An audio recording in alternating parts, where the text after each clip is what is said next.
Hello, this is Clara Sue co-hosting with John Rhodes for the San Francisco Poetry Open Mic Podcast TV show. And today, my guest is Sally Love Saunders. Hello, Sally. Welcome to the show.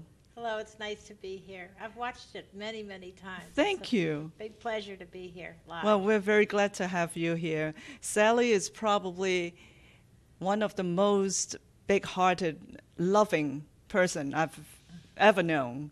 I've been to your poetry workshops, and I know how she affected the people in the workshop. I've seen young people walked out of the workshop feeling very good about themselves, about their own writing, and that's amazing that you can do that. Now, I read from your bio, and you said that you are one of the founding mothers of the National Association of Poetry Therapy. Right. Can you tell me a little bit more about that? Well, we got together in the 60s. There were some psychiatrists and counselors, and we were doing poetry therapy in hospitals and in counseling. We said, you know, we really need to get organized and have a criteria to be certified and have an organization and have conventions and have a chance for people to get together and give talks and network. And now it's huge. I think there's 20,000 members. Wow. Yeah. And this is nationally you've been yes, doing yes. this. And what do you do in hospital? The whole idea is that everyone is a poet, and the healing power of poetry, when you enable people to get in touch with their own creativity, it's a tremendous sense of self-confidence and healing. And people do this, gosh, they do it in counseling sessions in hospitals and schools, colleges. It's all over the place. It's very portable. It's wonderful work that you're doing. Thank you so much. And so let's hear you read your poetry. Oh, thank you.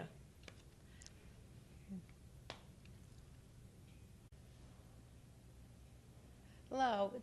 It's a great pleasure to be able to share with you my poems and some of my books. The first poem I'd like to read to you is about being a writer. When I'm a writer, I want people to nod their heads and say, I thought that. I want people, or if only one person, to say, I always wanted to express that but was afraid.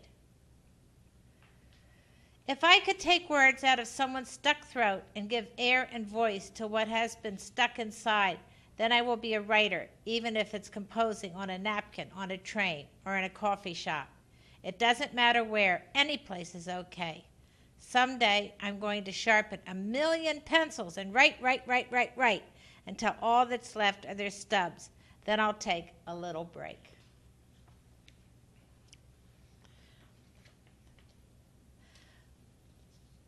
Mother Moon.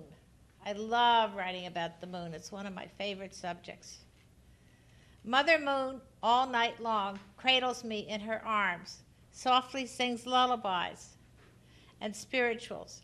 The trees listen, the smooth blanket of the bay, neatly folded aside.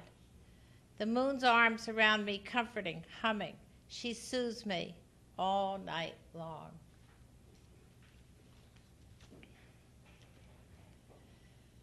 We're two windshield wipers going opposite ways. When the sun is out, we're both down the same. And then when the winds howl and the storms gather, we go at each other and get all out of alignment. There are other times you reach one direction and me the other. We're two windshield wipers going opposite ways.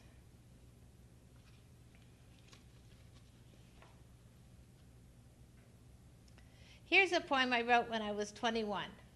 That I want to share with you. Oh, words, please come and answer my need. Hold hands and dance correctly with grace and knowledge. Be light on your feet. Be expressive as tunes that bounce and stretch. Don't desert me as you so often do. Alas, all I have is words. I have no tunes to compose that will tell you the mood. I have no points that fall together and show it all. Just words, tiny separate words that are stubborn sometimes and hold back. And now I'd like to read you some poems from my book, Word Pictures.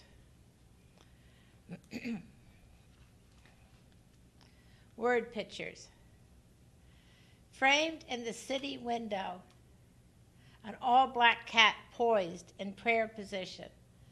The short punk rock hair on the passing long-legged teenager must have been caught in a pencil sharpener. The wood shavings from the pencil still sticking. Tourists wearing carefully selected clothes, augmenting their hometown styles, while those with homes on the streets seem more relaxed. The wind whipping it all as though an electric mixer, trying to make a bowl of mashed potatoes. High-rise apartment houses, human honeycombs.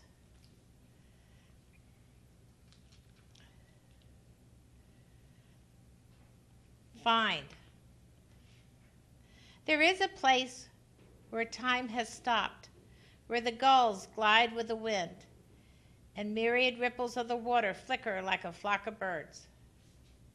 A poet lived here and then died, leaving his inspiration. The tide comes in and out, leaving its treasures. We too come here for a while and left, leaving behind golden moments.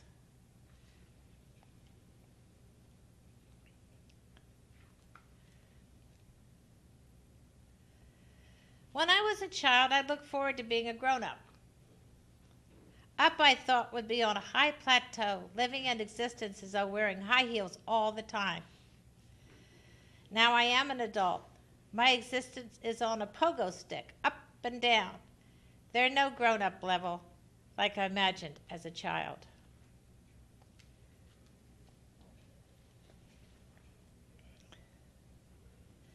To be with stillness. To not be afraid to be very still and quiet. I remember being still on the living room rug, and then only then puppies would come and play. And so here I am on the 36th floor. There are no puppies allowed, but there is quiet and music and stillness.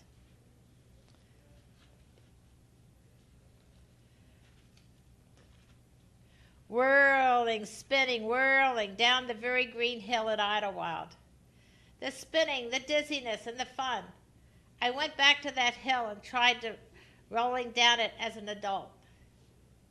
The same crabgrass, probably there 40 years ago, now bit me. The bees worried me. I hesitated about dog dirt. What happened to that child who could look past such obstacles and roll until feeling very dizzy? I don't get into dizzy states anymore.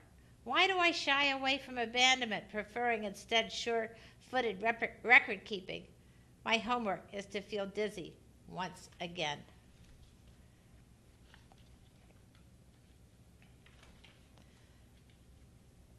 Canadian geese in military form fly across the horizon.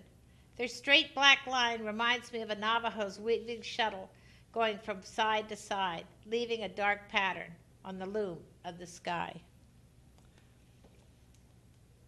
And here's another book called Patchwork Quilt.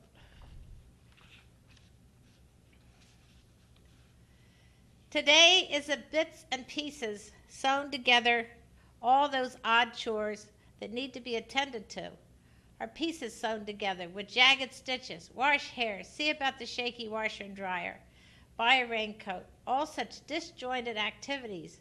My cousins made a beautiful patchwork quilt out of odd pieces of scrap material, so smoothly connected, creating an art piece that's hanging on the wall of an art gallery. And so my day, to make an art piece of scraps and odds and ends of activities, creating the patchwork quilt of today. And now, as I close, I'd like to read, "Oh, we live as pieces of a puzzle, fitted together tentatively to jumbled up any time by anybody. We then lay scattered, separated, and turned around. We are disjointed, turned around, and upside down. Tomorrow, maybe some hand will settle us again."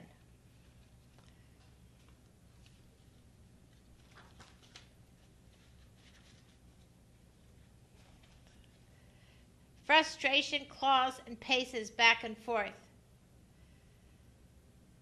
Inside me, its mane and tail sail behind in the wind. Thank you very much. Thank you.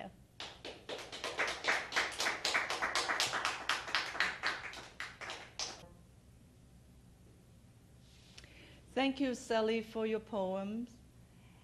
I'd like to end my segment with two poems today.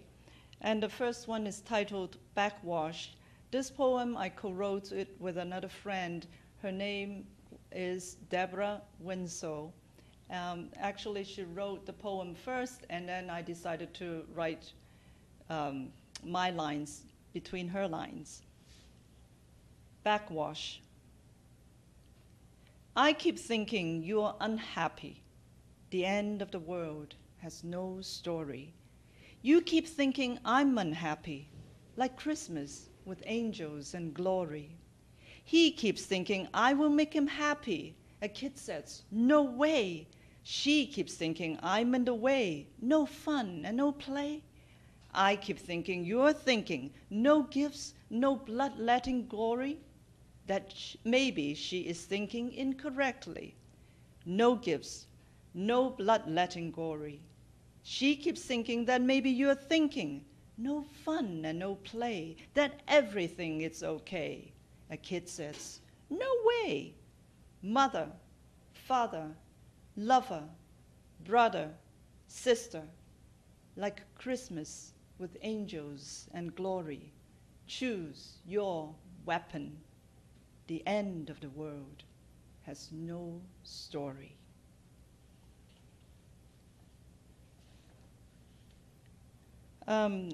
About 3-4 months ago, we lost our cat, Moti. And, but recently, we thought we found him in a park. So this is a poem titled Moti Sighting. Who sits on a branch above a field of thorns? My cat, my cat. Who listens to his names and twitches his ears? My cat, my cat. His looks have changed since autumn.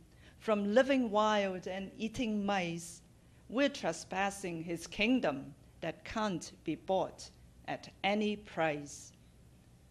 Running streams, catnip on the hills.